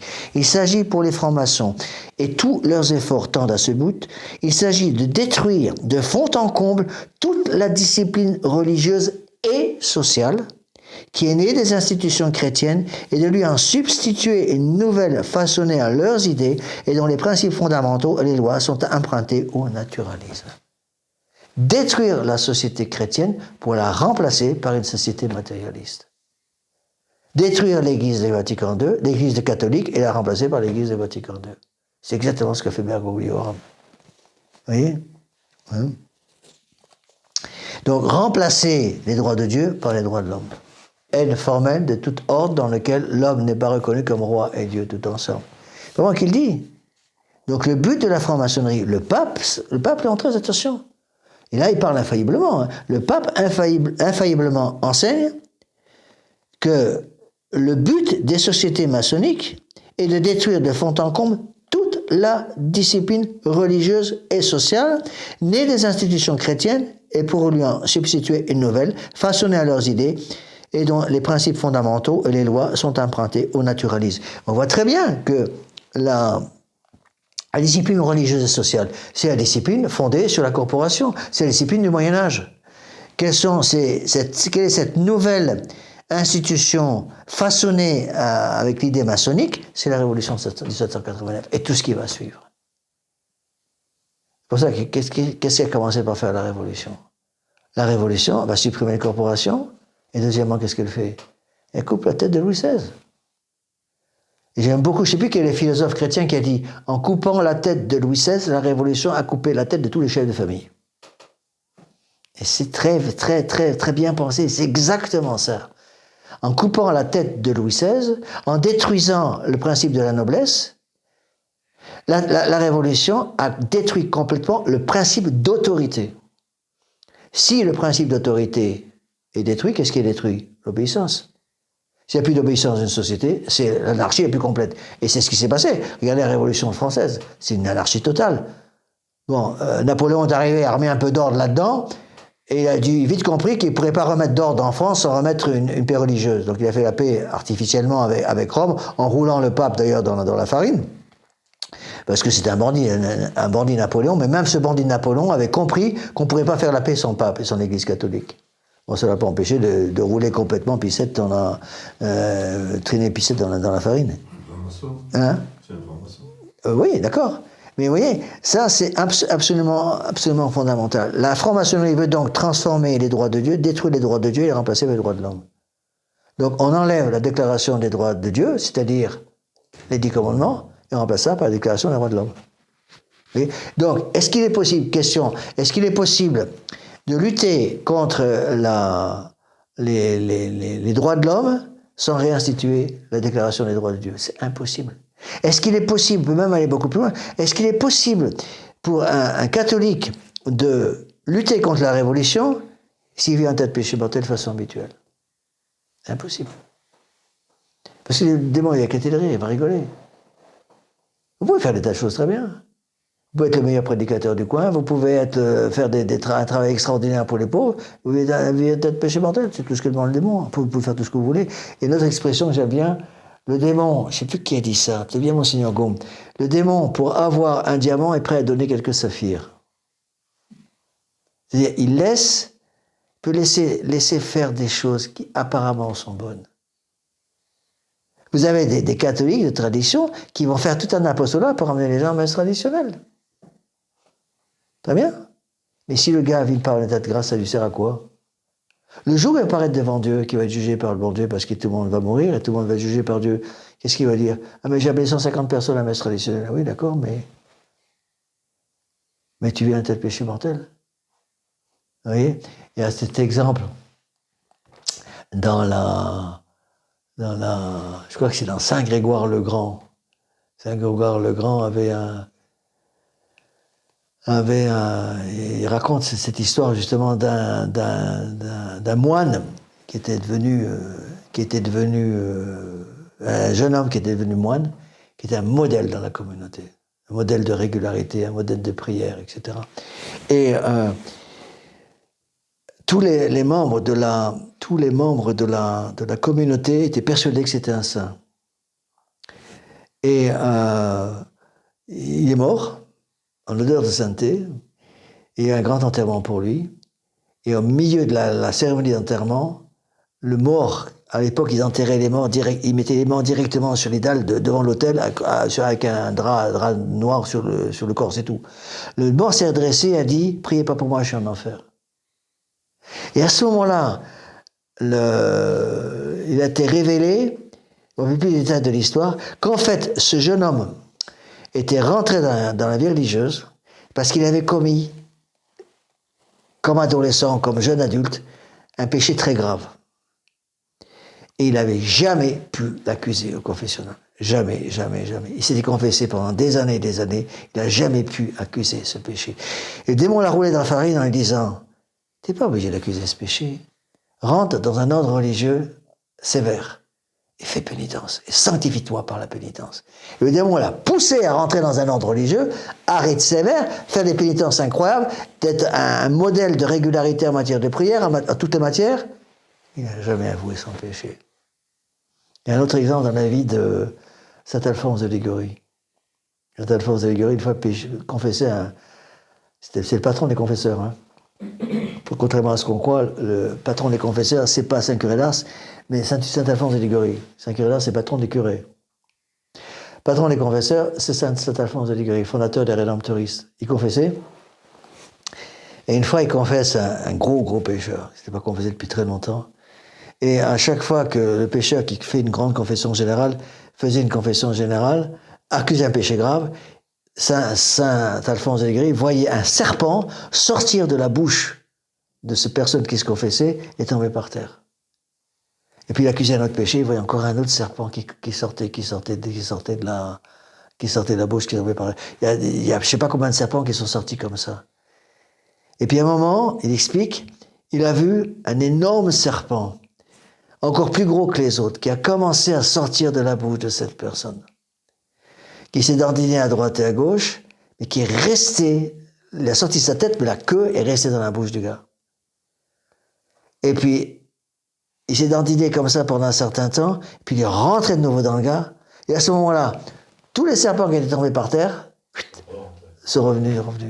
Et Saint Alphonse de Liguori a expliqué à ses moines, cette personne devait avoir un gros péché à dire, qu'il n'a jamais dit. Et donc, qu'est-ce que voulait le démon? Le démon s'en fiche complètement, vous sortez tous vos péchés mortels. Du moment où vous en cachez un, qui est le péché clé, qui surveille, qui guide tous les autres, vous voyez? Oui. Donc, je répète cette phrase qui est à mon avis absolument essentielle. Il s'agit pour les francs-maçons de détruire de fond en comble toute la discipline religieuse et sociale qui est née des institutions chrétiennes et de lui en substituer une nouvelle, façonnée à leurs idées, et dont les principes fondamentaux et les lois sont empruntés au naturalisme. Notez que le pape parle de détruire la discipline religieuse et sociale. Ça veut dire quoi? Discipline religieuse, c'est la discipline spirituelle, la vie de prière. Et sociale, détruire la société. Comment on détruit la société? Quelle est la cellule de base de la société? La famille. Qu'est-ce qu'il faut pour détruire la famille? Qu'est-ce qu'il faut détruire? Hein? Le couple. Mais qu'est-ce qu'il faut pour détruire la famille? Il faut détruire le sacrement qui fait les familles. Le mariage. Donc il faut détruire le mariage pour détruire la famille. Détruisant la famille, on détruit la fondation sociale de toutes les institutions chrétiennes, et à ce moment-là, la société est mûre pour substituer à ces institutions chrétiennes une nouvelle société instituée sur les droits de l'homme. Le féminisme, le wokisme. Voilà, et regardez les mariages actuels. Les mariages actuels. Vous voyez, le mariage actuel, c'est ça. Qu'est-ce qu'ils ont fait dans le mariage? Ils ont commencé par attaquer les conditions de validité du mariage. Pour qu'un mariage soit valide, qu'est-ce qu'il faut? C'est la loi naturelle, même pas besoin d'un catholique. Il faut l'acceptation des enfants, l'unité et l'indissolubilité. Qu'est-ce qu'ils ont attaqué? Ils vont attaquer deux choses, surtout l'indissolubilité. Regardez, même dans l'Église moderne, le nombre de gens qui sont persuadés que le mariage n'est plus indissoluble. Parce qu'ils vont vous dire, avec raison, quand on parle d'indissolubilité pour préparer les gens au mariage, quand on a devant nous des gens qui ne sont pas vraiment très férus de catholicisme, ils vont dire, monsieur l'abbé, attendez, vous dites que le mariage est indissoluble, mais pourquoi il y a des dizaines de milliers d'annulations de mariage partout? C'est pas incompatible, c'est tout à fait incompatible, monsieur a parfaitement raison. En plus, on leur donne la communion. Voilà. Vous voyez? Et c'est ça, faire rentrer dans l'esprit des jeunes que le mariage est annulable. Et je commence toujours mes cours, quand je prépare les gens au mariage, je commence toujours mes cours en disant, donnant le dogme de foi, le mariage catholique entre deux catholiques ne peut être dissous par aucune puissance au ciel et sur la terre. Dieu lui-même ne peut pas détruire un mariage valide. Un mariage valide. Vous voyez, ça, c'est, on voit très bien, détruire l'unité sociale, détruire la société, les racines même de la société sur le plan naturel, il faut détruire le mariage. Donc, mettre dans l'esprit des gens l'idée que le mariage peut être dissous. J'ai eu des cas comme ça, j'en ai je ne sais pas combien.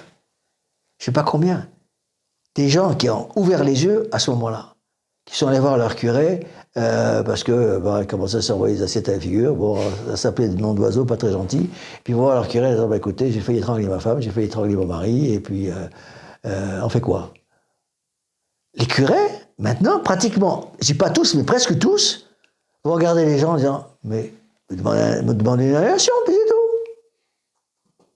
Alors les gens, malheureusement, beaucoup sautent sur l'occasion en disant, chouette, le curé lui-même me dit que je peux demander une annulation. On demande une annulation, ça coûte 250 € dans certains cas, et là, on se remarie. Mais il y en a, j'ai remarqué, moi ça m'est arrivé plusieurs fois, il dit quand même, il est un peu fort le curé.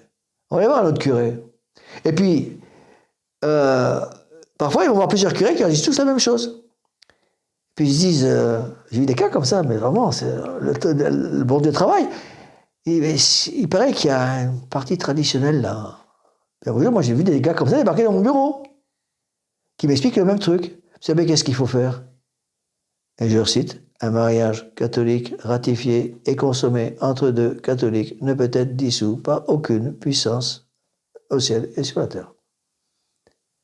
Donc, ou vous vous réconciliez, vous commencez par prendre les moyens pour vous réconcilier.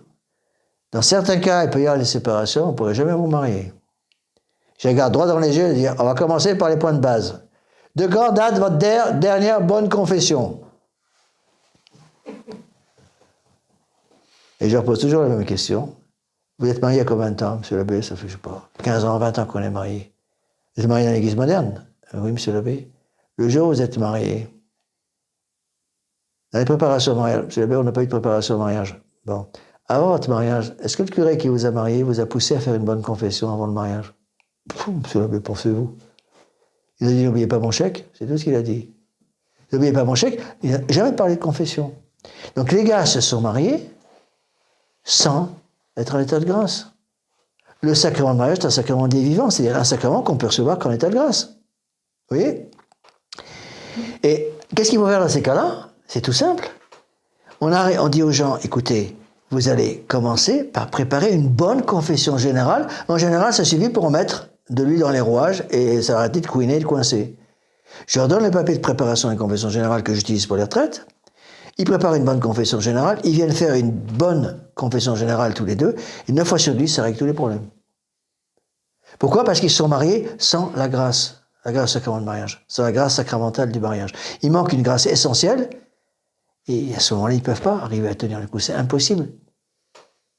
Et vous voyez, et parfois il suffit de ça, c'est la même chose que j'ai déjà expliqué avant avec d'autres termes. Le plus important, c'est de retrouver l'état de grâce. On aide les gens à retrouver l'état de grâce, et après, bon Dieu pardonne tout. Bon Dieu est prêt à pardonner tout. C'est tout à fait différent. Il faut aussi que les gens comprennent bien ça. Attention, hein. C'est tout à fait différent de cacher une faute grave et d'oublier une faute grave. Les gens qui font une bonne confession générale, parfois ils ne sont pas confessés depuis 10, 15, 20, 30 ans. Est-ce qu'il est possible de faire une confession générale de 30 ans de sa vie sans oublier quelque chose? Impossible. C'est absolument impossible. Bon, ça prendrait des jours. Vous ne pouvez pas tout dire, c'est impossible, vous allez oublier des trucs. Vous préparez bien votre confession, vous utilisez le papier que je vous ai donné parce que ça va vous aider, et puis vous terminez votre confession en disant, mon Père, je m'accuse aussi de tous les péchés passés, tous les péchés oubliés, tous les péchés qui m'ont été confessés, je regrette ça du fond du cœur, et je prends maintenant devant Dieu la résolution de changer ce qu'il faut changer pour être sûr qu'avec la grâce du bon Dieu, je ne retombe pas. Si vous regrettez tout ça, vous me savez. Ego te absolvo peccatis tuis, in nomine Patris et Filii Spiritus Sancti. Vous brûlez vos papiers, je ne veux plus vous entendre sur le passé. Ah, mais j'ai oublié quelque chose. Ah, je me rappelle. C'est oublié, c'est pardonné. On n'en parle plus. Et j'interdis aux gens qui ont fait une bonne confession générale de revenir en arrière. Même en retraite. En retraite, quand les gens viennent, qui ont déjà fait une bonne confession générale, ils veulent parfois refaire une confession générale toute leur vie. Je dis non, faites une confession générale depuis votre dernière retraite. Surtout s'ils sont scrupuleux. Vous voyez? Là, on a, à mon avis, un texte essentiel. Oui, ça nous aide à comprendre. Ça nous aide à comprendre comment la franc-maçonnerie a-t-elle pu prendre autant de pouvoir. De pouvoir, vous voyez, reprenez ce texte-là, le pouvoir, ce grand pouvoir qui s'appelle la presse, les médias en général. Les journaux, la presse, les médias en général, quelques exceptions signifiant presse, sont déjà entièrement entre nos mains. Vous voyez, c'est les francs-maçons qui disent ça, la franc-maçonnerie qui dit ça. Vous voyez, alors, j'avais d'autres textes à vous expliquer, mais bon, je n'ai pas avoir le temps. Pas beaucoup avancé, mais il y a un texte ici que j'avais retrouvé, où est-ce que c'est?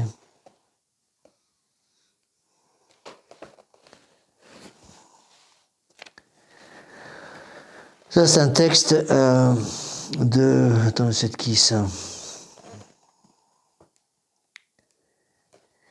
Condorcet. Condorcet, qui disait gentiment... Le but de la révolution, étrangler le dernier prêtre avec les tripes du dernier roi. Pas mal, hein? C'est assez direct, comme... Étrangler le dernier prêtre avec les tripes du dernier roi. Concept de Condorcet, voilà. Ça, c'était les idées des illuministes. Les illuministes, c'est Whitehaupt qui a préparé l'arrivée de la franc-maçonnerie, en fait. C'est juste avant la franc-maçonnerie, d'accord? Et voilà, je vous cite ici le texte, qui est très intéressant.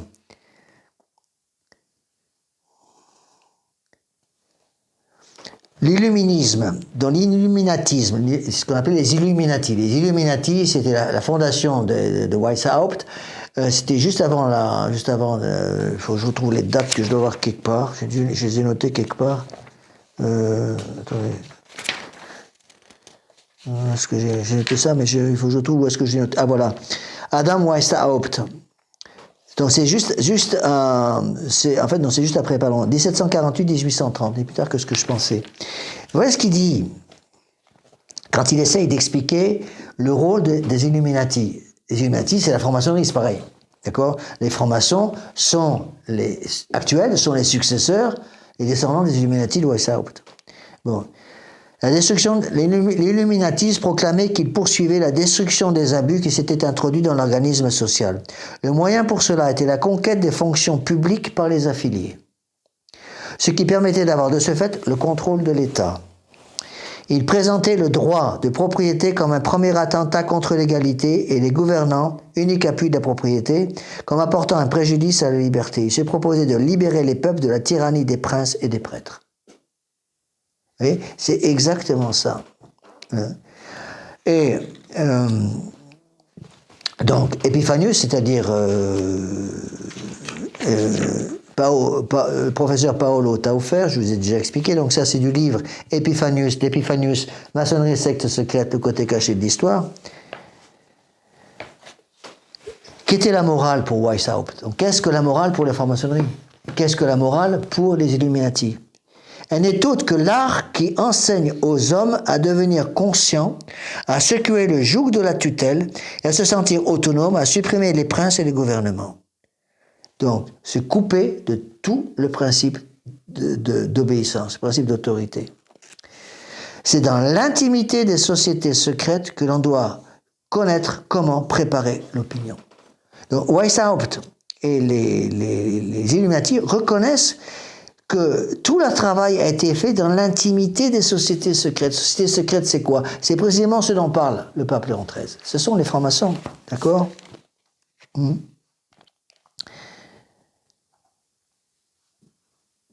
Donc, qu'est-ce que voulait Weishaupt? Weishaupt est un franc-maçon, tout à fait l'esprit de la franc-maçonnerie. Qu'est-ce qu'il demandait? Il proposait la destruction aveugle et totale de toute structure sociale existante au besoin par la violence. C'est exactement ce que dit le pape Léon XIII. Donc ils veulent détruire toute discipline sociale. D'accord?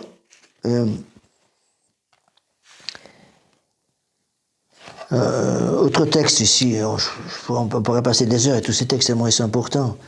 Pour ceux qui ont le livre, c'est à la page 93.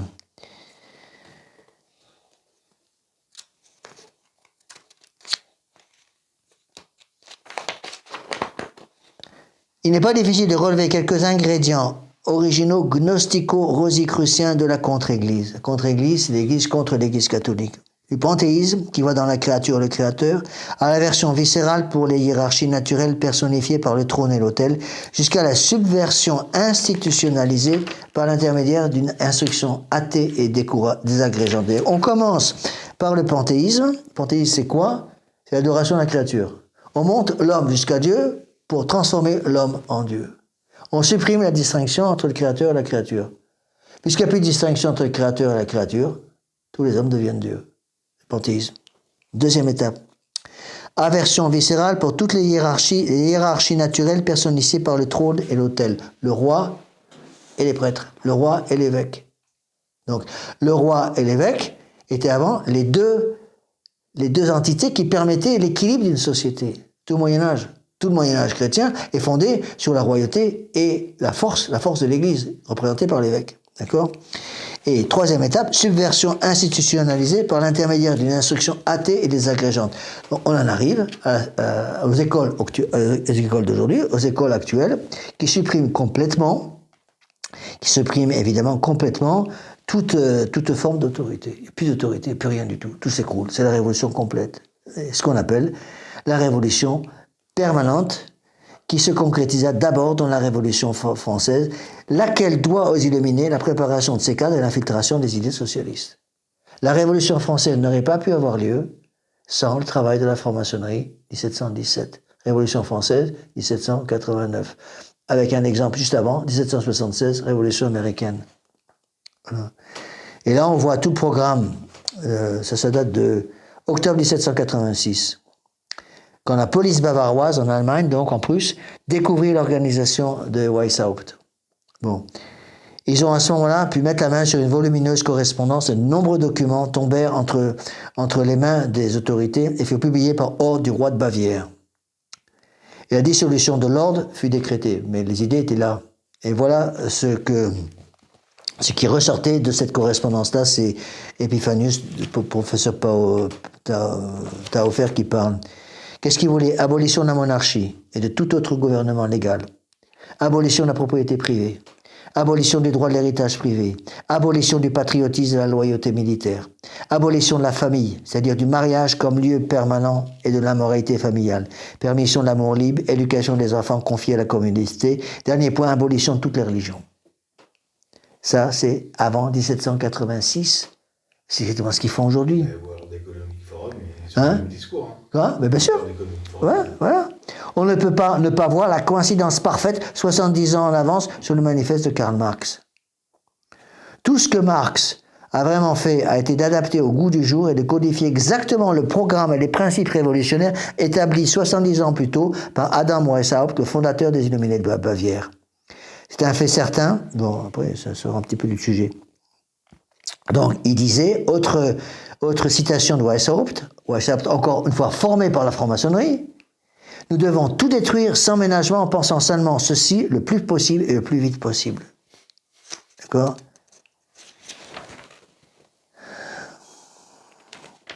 Alors, d'autres situations, pour ceux qui veulent connaître, hein, je vous conseille ce bouquin. Hein. Seulement, il faut du temps, hein, parce que c'est un énorme pavé. Hein, puis ça, j'assure qu'il ne perd pas une seconde. Autre citation d'un financier juif qui s'appelait Amschel Mayer Bauer, fondateur de la dynastie des Rothschild, comme par hasard, hein, c'est tout à fait un hasard. Que l'on me permette de battre et de contrôler la monnaie d'un pays et ses gouvernements n'auront plus d'importance pour moi.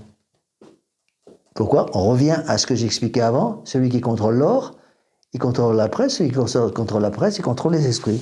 Vous voyez?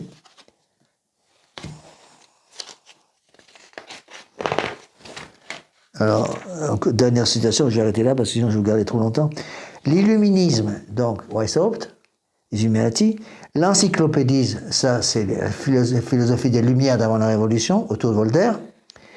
Écoutez bien, l'illuminisme, l'encyclopédisme et la maçonnerie convergeant dans le jacobinisme furent donc le moteur de la révolution, même s'il n'est pas erroné d'affirmer que le rôle de marionnettiste revient aux hommes de Weishaupt.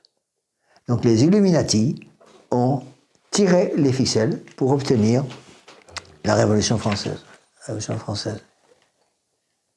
Il est exact de dire donc, c'est sa formation autorisée, Nice, qui s'appelle Nice, je ne sais pas son prénom, NYS, qui dit: il est exact de dire que la maçonnerie contribua à préparer le mouvement formidable de 1789.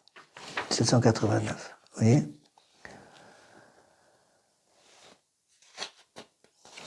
Alors, mais ça laisse un peu rêveur. Hein. Le problème, c'est que quand on étudie un peu ces choses-là, on dit, mais alors, on est une souris devant un rouleau compresseur, quoi. En gros, c'est ça. Et Monseigneur Lefebvre nous a fait une conférence une fois, géniale, il nous avait dit, on est une souris devant un rouleau compresseur, et comment voulez-vous qu'on fasse quelque chose? Et il nous avait expliqué, il nous a dit, le rouleau compresseur, c'est un système d'engrenage. C'est une énorme machine qui pèse des tonnes, qui écrase tout. C'est un système d'engrenage. Il suffit de mettre un petit caillou entre deux petites dents d'un engrenage, même petit, et ça bloque tout. Et tout s'arrête. Et il nous expliquait qu'est-ce que c'est que ce petit caillou qui bloque l'engrenage de la Révolution, qui empêche la Révolution, évidemment, état de grâce. Conclusion. Vive la confession. On peut imaginer que à travers la révolution qui a été fomentée avant, que ce soit absolument le même plan et que... c'est un plan qui vient depuis le début. C'est là où on voit très bien que tout ça, c'est dirigé par la même cervelle. La même cervelle, c'est le démon. N'oubliez pas que, c'est pour ça, ces sociétés maçonniques, toutes la même chose. Que ce soit les Illuminati, que ce soit la franc-maçonnerie, que ce soit les organisations de la woke culture. À ma connaissance, par exemple, il y a certaines personnes qui sont à fond dans le féminisme ou dans la contre-culture woke, qui vont dire pardon, on n'a rien à voir avec les francs-maçons. Mais en fait, ils défendent les mêmes faux principes, c'est le même jeu. Qu'est-ce que veulent les démons? Ils tirent les ficelles. Mais t'as offert utiliser le mot marionnettiste, c'est exactement ça. Ils tirent les ficelles, c'est tout ce qu'ils veulent. Après, c'est très très difficile à corriger.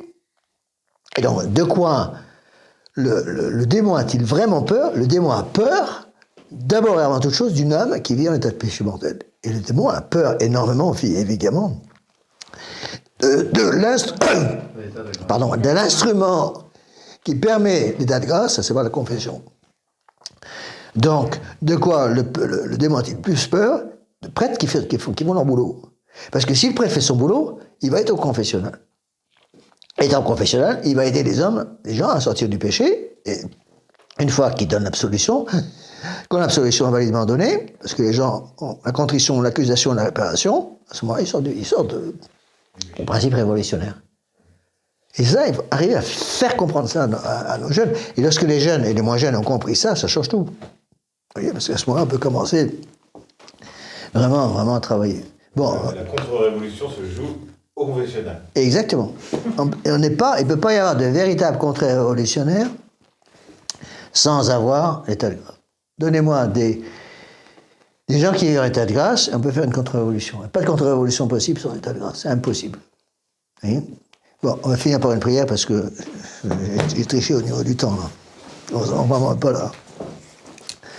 Je vous salue Marie, pleine de grâce, le Seigneur est avec vous. Vous êtes bénie entre toutes les femmes et Jésus, le fruit de vos entrailles, est béni. Sainte Marie, Mère de Dieu, priez pour nous pauvres pécheurs, maintenant et à l'heure de notre mort, ainsi soit. Nos saints anges gardiens, Saint Pédis, Saint Joseph, Saint Thomas d'Aquin, au nom du Père, du Fils et du Saint-Esprit, ainsi soit-il. Vous arrêtez le... Ne me dites pas que j'ai oublié d'appuyer sur le bon bouton.